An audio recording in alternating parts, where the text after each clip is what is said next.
Thanksgiving dinner, my grandmother asked me, what the heck is this Bitcoin stuff anyway, right? And I said to her, do you remember when Visa cards first came out? You were used to paying with cash or with a check, and then a Visa came out. It was this weird payment system that you didn't understand. And she said, yeah, I remember that. I said, well, Bitcoin is just the next evolution of another payment system. Bitcoin. By now, you've probably heard of it.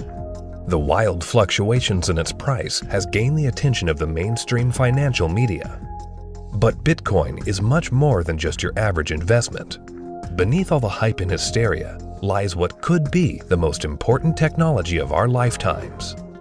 So what exactly is it? To fully appreciate the characteristics that make Bitcoin a potentially world-changing technology, we first need to understand what money is. Currency started developing 6,000 to 9,000 years ago, some sort of medium of exchange, and people used something of value. Societies around the world, though, started to select gold and silver as their primary currency about 3,000 years ago, and then about 680 BC, they became money when they were minted into coins of equal weights. Governments started creating representative currencies where you deposit your gold and silver, or they have gold and silver in the treasury and they come out with notes that are basically a claim check on the gold. So they're supposed to be as good as gold because you can always convert them into gold.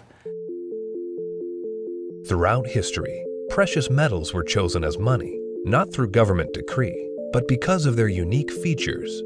Gold is rare, easily recognizable, portable, durable, and divisible. Above all, because gold is difficult to find and labor-intensive to mine, refine, and mint, it has always been perceived as a store of value.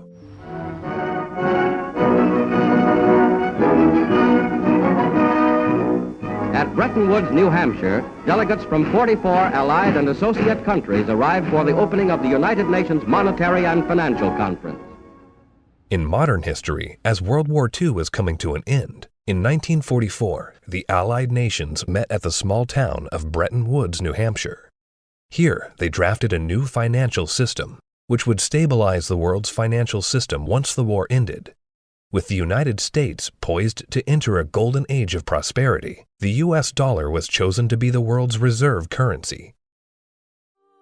The Bretton Woods system was created after the Second World War at the Bretton Woods Conference in New Hampshire.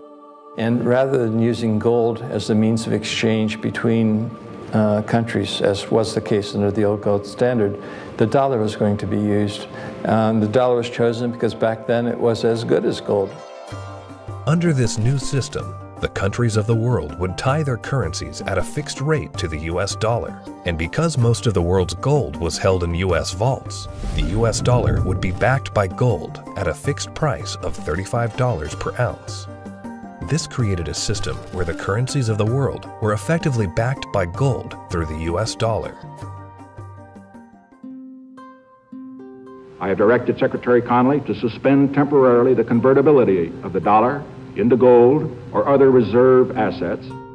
The Bretton Woods system lasted for about 25 years, but in August of 1971, President Richard Nixon called for an emergency press conference where he announced foreign countries would no longer be able to convert their US dollar holdings into gold.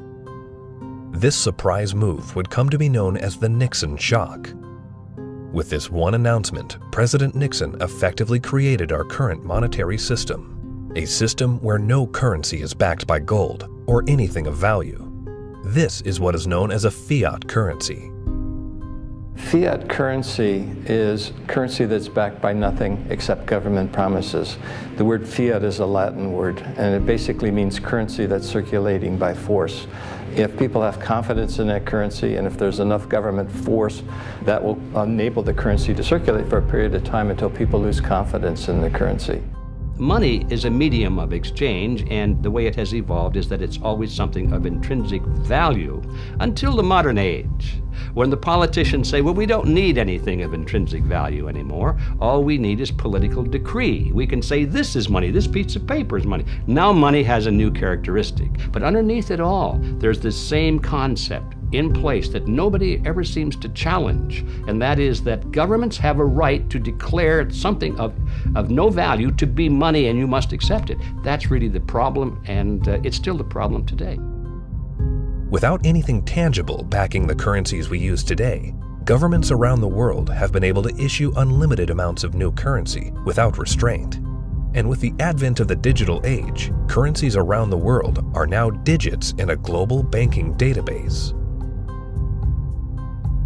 So what is Bitcoin? Well, simply put, it's a digital currency, much like the electronic currency we use today. But it's also the payment network which facilitates the transfer of this new digital currency from one person to another. Bitcoin's a new internet protocol that enables the transmission of value over a communications channel. You can think of it like being able to send a gold coin as easily as you send an email. You can send any amount of money to anyone in the world, anytime, can't be seized, can't be confiscated, can't be frozen. Very useful technology. So Bitcoin is a digital currency and it is a payment system. So it's a payment system in the same way that bank networks are, or PayPal. Those are all payment systems. But it's also a currency. So PayPal and banks use the dollar as their currency. The Bitcoin payment system uses Bitcoins as its currency. So they both have the same name.